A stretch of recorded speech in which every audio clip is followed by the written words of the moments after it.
یہ جنوری 1906 ہے۔ اعلیٰ حضرت فریضہ حج ادا کرنے کے لیے حجاز مقدس میں ہیں۔ یہ ان کی زندگی کا دوسرا حج ہے، مگر اس بار ان کے سامنے ایک مہم بھی ہے۔ شاید وہ ایک مشن پر آئے ہیں۔ انہوں نے مکہ مکرمہ اور مدینہ منورہ کے 30 نامور فقہ کے سامنے اپنا ایک فتویٰ پیش کیا ہے، جس کے مطابق مولانا احمد رضا خان نے مرزا غلام احمد قادیانی کے علاوہ اکابر دیوبند کو بھی کافر قرار دیا ہے۔ ان میں مولانا رشید احمد گنگوہی، مولانا قاسم ناناتوی، ان کے جانشین مولانا خلیل احمد سہارنپوری اور مولانا اشرف علی تھانوی شامل ہیں۔ احمد رضا خان نے عرب علماء کے سامنے اپنا مقدمہ ایک سوال کسی صورت میں پیش کیا کہ کیا عوام کو ایسے لوگوں سے نہیں بچانا چاہیے جو خدا اور اس کے رسول کی توہین کرتے ہوں، اور بالآخر وہ حرمین کے علماء کی تائید حاصل کرنے میں کامیاب ہو گئے۔ یہ فتویٰ بعد میں حسام الحرمین کے نام سے شائع ہوا اور ہندوستان میں تہلکہ مچا دیا۔ ویسے تو ہندوستان کی تاریخ میں مناظرے ہمیشہ ہوتے تھے، مگر اپنے زمانے کے ہی علماء کو کافر قرار دے کر مولانا احمد رضا خان بریلوی نے ایک نئی مثال قائم کر دی۔ وہ اپنے دیوبندی مخالفین پر ایک لیبل لگوانے میں کامیاب ہو گئے، ہندوستانی وہابی کا لیبل۔ باوجود اس کے علماء دیوبند کا تعلق حنفی مکتبہ فکر سے تھا، نہ کہ حنبلی عالم محمد بن عبد الوہاب سے۔ یہ بات ذہن میں رکھیں کہ خود دیوبندی علماء ہندوستان کے اہل حدیث اور غیر مقلدین کے بڑے مخالف تھے، جو فکری اعتبار سے وہابیوں سے زیادہ قریب تھے۔ یہ وہ زمانہ تھا جب حجاز پر عثمانی ترکوں کا راج تھا، جو محمد بن عبد الوہاب کے ماننے والوں کے سخت خلاف تھے۔ بہرحال اعلیٰ حضرت امام رضا خان کی علماء دیوبند کے بارے میں جو رائے تھی، اس نے دونوں مسلکوں کے درمیان اختلاف اور بڑھا دیا۔ اس کے بعد مخالفین نے اعلیٰ حضرت کو متشدد قرار دیا، لیکن حامی کہتے تھے کہ آپ متشدد نہیں بلکہ عاشق رسول تھے۔ یہ ان کا ادب اور احتیاط تھا جو ہر جگہ نظر آتا ہے۔ اس کے باوجود مولانا اشرف علی تھانوی نے امام احمد رضا خان کے بارے میں ضبط سے کام لیا۔ ایک مرتبہ ان کی محفل میں شریک ایک صاحب نے غیر محتاط لہجہ اختیار کیا اور کہا، احمد رضا خان نے کیسی بات کہی ہے؟ جواب میں اشرف تھانوی نے ان صاحب کو ڈانٹ کر کہا، تم نے ان کا نام بغیر تعظیم کے کیوں لیا؟ کم از کم مولانا تو کہتے، صرف احمد رضا خان کیوں کہا؟ ہمارے حضرت حکیم الامت مولانا تھانوی رحمۃ اللہ علیہ کے سامنے ایک شخص نے کہا کہ جی احمد رضا بریلوی نے تو یہ بات لکھی ہے، اس طرح کہہ دیا، الفاظ جو ہیں وہ کچھ توہین آمیز کہہ دیے۔ تو حضرت نے ڈانٹا ہوں، تم ایسے نام کیوں لے رہے ہو احمد بغیر کسی تعظیمی لقب؟ اعلیٰ حضرت کو آخر علماء دیوبند سے کیا مسئلہ تھا؟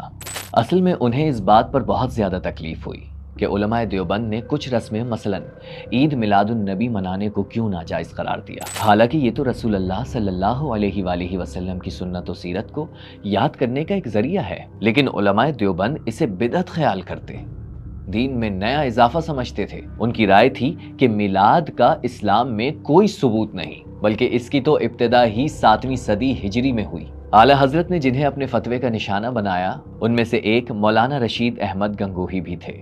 ان کی رائے میں ایسی محافل کیوں؟ فخر دو عالم صلی اللہ علیہ وآلہ وسلم کے زمانے میں، بلکہ صحابہ کرام رضوان اللہ علیہم اجمعین، تابعین، تبع تابعین اور مجتہدین کے زمانے میں بھی نہیں ہوئی، بلکہ 600 سال بعد ایک بادشاہ نے ایسی محافلوں کا آغاز کیا جو خود اہل تاریخ کی نظر میں فاسق ہے۔ وہ سمجھتے تھے کہ اس لیے ایسی مجلس کروانا بدعت اور گمراہی ہے۔ امام احمد رضا خان کا موقف تھا کہ دین ایک پھلتا پھولتا باغ ہے، جو کسی نیک کام پر تنقید کرے صرف اس لیے کہ وہ اسلام کی ابتدائی 3 صدیوں میں موجود نہیں تھا، اس احمق کی طرح ہے جو باغ میں کھلنے والے نئے پھول کی خوبصورتی سے انکار کرتا ہے۔ یہ رسمی اعمال بظاہر تو نئے ہیں، لیکن اپنے جوہر میں انہی پھولوں کے مشابہ ہیں۔ ایسی رسموں میں سب سے مقدس وہ ہیں جو حضور پاک صلی اللہ علیہ وآلہ وسلم کے مقام و مرتبے کو بڑھاتی ہیں، مثلا عید میلاد النبی۔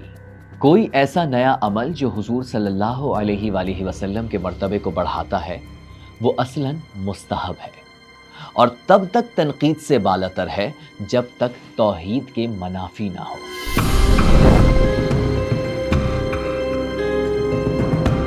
پہلی جنگ عظیم کے بعد خلافت عثمانیہ کمزور پڑ گئی تھی، خلافت کا خاتمہ یقینی نظر آنے لگا۔ تب 1919 میں ہندوستان میں تحریک خلافت کا آغاز ہوا۔ ملک بھر کے مسلمانوں میں ایک نئی بیداری اور نیا جوش و خروش پیدا ہوا، یہاں تک کہ گاندھی جی بھی اس سیاسی تحریک کا حصہ بن گئے اور مسلمانوں میں مقبول ہو گئے۔ انہوں نے ہندو مسلم اتحاد کا نعرہ لگایا، جس سے کانگریس کو نئی طاقت ملی۔ یہ مولانا احمد رضا خان بریلوی کی زندگی کا آخری دور تھا۔ انہیں تحریک خلافت کے کچھ نئے لیڈروں سے بھی اختلاف تھا، جیسے مولانا عبدالباری فرنگی محلی سے۔ اعلیٰ حضرت تحریک میں گاندھی جی کی شمولیت پر خوش نہیں تھے، جبکہ مولانا عبدالباری گاندھی جی کی قیادت پر اعتماد کرتے تھے۔ وہ تحریک خلافت اور ترک موالات جیسی تحریکوں کو مسلمانوں کے لیے نقصان دہ سمجھتے تھے۔ ہندو مسلم اتحاد کے نعرے کی انہوں نے سخت اور زبردست مخالفت کی، جس پر انہیں اس الزام کا سامنا بھی کرنا پڑا کہ وہ انگریزوں کے حامی اور تنخواہ دار ہیں۔ اعلیٰ حضرت نے جواب دیا، جس نے ایسا کیا ہو اس پر قیامت تک اللہ اور اس کے رسول کی اور اس کے نیک بندوں کی لعنت ہو۔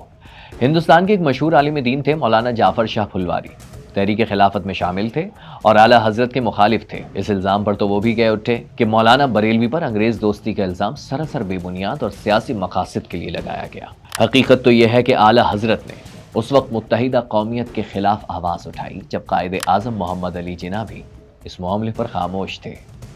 مفتی منیب الرحمان لکھتے ہیں، برطانوی استعمار کے عہد میں ہندوستان میں جب تحریک ترک موالات چلی اور ہندو مسلم بھائی بھائی کا نعرہ لگایا جانے لگا تو امام احمد رضا خان نے انتہائی مدلل طریقے سے اس موقف کو رد کیا اور بتایا کہ اسلام میں ملت و قومیت کی اساس دین ہے، اس لیے ہندو مسلم بھائی بھائی نہیں ہو سکتے۔ ان کا فتویٰ آگے چل کر نظریہ پاکستان یعنی دو قومی نظریے کی بنیاد بنا۔ بہرحال 1922 میں خلافت عثمانیہ کے خاتمے کا اعلان ہو گیا۔ یہ ہندوستان کی مسلم قیادت اور عوام کے لیے زبردست دھچکا تھا۔ مولانا احمد رضا خان بریلوی کے علمی کاموں میں ایک بہت بڑا کام ہے قرآن مجید کا ترجمہ۔ یہ ترجمہ کنز الایمان کے نام سے مشہور ہے، جو 1911 میں مکمل ہوا۔ اعلیٰ حضرت کے ترجمے کا طریقہ مختلف تھا۔ یہ نہیں کہ پہلے تفسیر کی کتب اور لغات دیکھی، پھر آیت کے معنی سوچ کر ترجمہ بیان کر دیا، بلکہ آپ قرآن مجید کا فی البدی اور برجستہ ترجمہ زبانی اس طرح بولتے جیسے کوئی حافظ روانی سے قرآن پڑھتا ہے۔ یہ ترجمہ آج بھی دنیا بھر میں مقبول ہے۔ مصطفیٰ جان رحمت لاکھوں سلام، شمع بز میں ہدایت لاکھوں سلام۔ امام احمد رضا خان بریلوی ایک عظیم نعت گو شاعر بھی تھے۔ آپ کا لکھا ہوا یہ سلام تو اتنی شہرت رکھتا ہے کہ مولانا کوثر نیازی نے ایک بار کہا تھا، یہ سلام اردو زبان کا قصیدہ بردہ شریف ہے۔ اور یہی نہیں، اعلیٰ حضرت نے اور بھی بہت سی نعتیں کہیں۔ ان کا نعتیہ دیوان حدائق بخشش کے نام سے مشہور ہوا۔ اعلیٰ حضرت کی ایک اور مشہور نعت ہے جو 4 زبانوں میں ہے، عربی، فارسی، اردو اور ہندی۔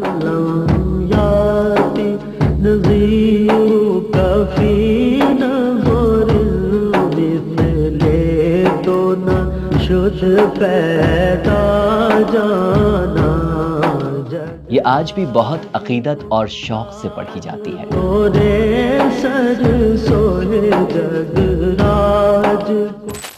اعلیٰ حضرت کا عربی کلام پڑھ کر تو محسوس ہوتا ہے کہ بظاہر تو ہندوستانی مگر حقیقتاً حجازی تھے۔ ان کی عربی میں عجمیت کی بو نہیں آتی۔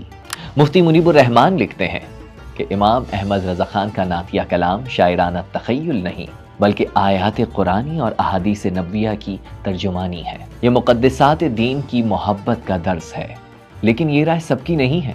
معروف اسکالر ڈاکٹر اسرار احمد خان نے مولانا احمد رضا خان بریلوی کے کلام میں کچھ مقامات پر شاعرانہ مبالغہ آمیزی کی نشاندہی بھی کی ہے۔ مولانا احمد رضا خان صاحب بریلوی انہوں نے تو یہ شعر کہا ہے، وہی جو مستوی عرش تھا خدا ہو کر، اتر پڑا وہ مدینے میں مصطفیٰ ہو کر۔ تو مولانا محمود احمد رضوی صاحب نے فرمایا کہ اس پر ہمارا عقیدہ نہیں ہے، یہ ہمارے عقیدے میں شامل نہیں ہے۔ انہوں نے اعلان برات کیا۔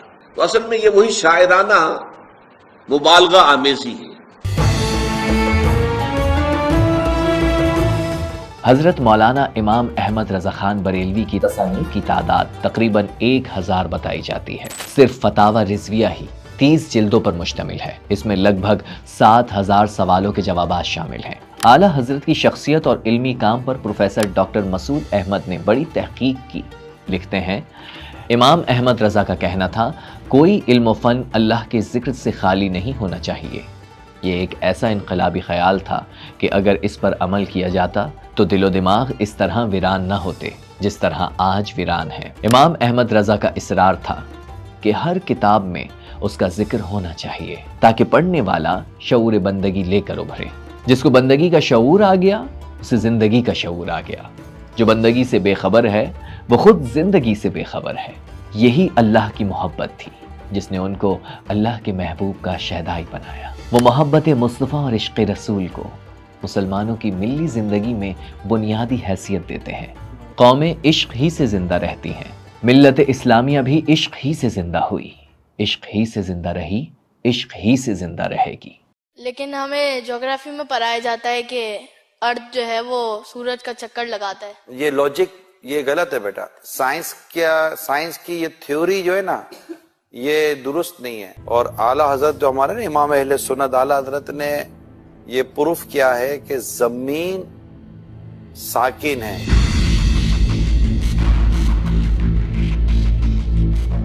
جہاں تک امام احمد رضا کے دیے گئے کفر کے فتووں کی بات ہے وہ متنازع تھے اور رہیں گے, کیونکہ جس طرح علل اعلان انہوں نے کفر کے فتوے دینا شروع کیے اس کی مثال پہلے بہت کم ملتی ہے.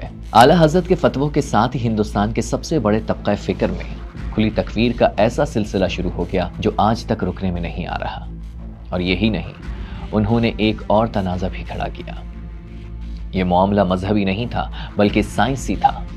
اعلیٰ حضرت نے کہہ دیا کہ زمین حرکت نہیں کر رہی بلکہ ساکن ہے, اور صرف کہا نہیں, اس پر ایک کتاب فوز مبین بھی لکھ ڈالی. 105 دلائل دیے اور اپنے تئیں نظریہ حرکت زمین کو باطل قرار دے دیا.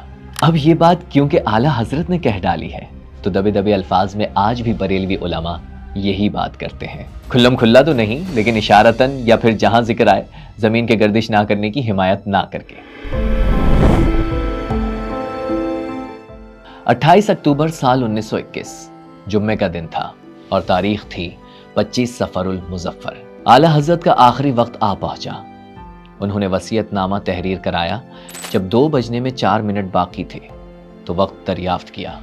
جواب ملا 1:56. فرمایا گھڑی رکھ دو. تھوڑی دیر گزری تو بھائی مولانا محمد رضا خان سے کہا وضو کر کے آؤ اور قرآن عظیم لاؤ. بھائی ابھی واپس نہ آئے تھے کہ برادرم مصطفیٰ رضا خان سے کہا سورہ یاسین اور سورہ رات کی تلاوت کرو. ہدایت کے مطابق دونوں صورتیں پڑھی گئیں. انہوں نے کئی بار سفر کی دعا پڑھی, پھر کلمہ لا الہ الا اللہ محمد الرسول اللہ پڑھا اور کچھ ہی دیر میں روح پرواز کر گئی. ان للہ و ان الیہ راجعون. اعلیٰ حضرت کی وصیت کا ایک حصہ یہ تھا جس سے اللہ اور رسول صلی اللہ علیہ وآلہ وسلم کی شان میں ادنا توہین پاؤ, پھر وہ تمہارا کیسا ہی پیارا کیوں نہ ہو, فوراً اس سے جدا ہو جاؤ. جس کو بارگاہ رسالت میں ذرا بھی گستاخ دیکھو, پھر وہ کیسا ہی بزرگ معظم کیوں نہ ہو, اپنے اندر سے اسے دودھ کی مکھی کی طرح نکال پھینک دو. شاید یہی وجہ ہے کہ جب حضرت مولانا اشرف علی تھانوی کو اعلیٰ حضرت امام احمد رضا خان کے انتقال کی خبر ملی تو فوراً دعا کے لیے ہاتھ اٹھا لیے. حاضرین میں سے کسی نے پوچھ لیا کہ وہ تو عمر بھر آپ کو کافر کہتے رہے, آپ ان کے لیے دعائے مغفرت کر رہے ہیں. تو فرمایا مولانا احمد رضا خان نے ہم پر کفر کے فتوے اس لیے لگائے کیونکہ انہیں یقین تھا کہ ہم نے توہین رسول کی ہے. اگر وہ یہ یقین رکھتے ہوئے بھی ہم پر کفر کا فتویٰ نہ لگاتے تو وہ خود کافر ہو جاتے. آج امام احمد رضا خان کو گزرے ہوئے 1 صدی سے زیادہ ہو چکی ہے, مگر وہ آج بھی زندہ ہے. اس آواز میں جو بر صغیر کی ہزاروں مساجد سے تقریباً روزانہ بلند ہوتی ہے. یہ آواز اعلیٰ حضرت کی یاد دلاتی ہے, اور جب تک یہ آتی رہے گی اعلیٰ حضرت زندہ رہیں گے. مصطفیٰ جان رحمت پہ لاکھوں سلام. ہدایت پہ لاکھوں سلام, سمے بز میں ہدایت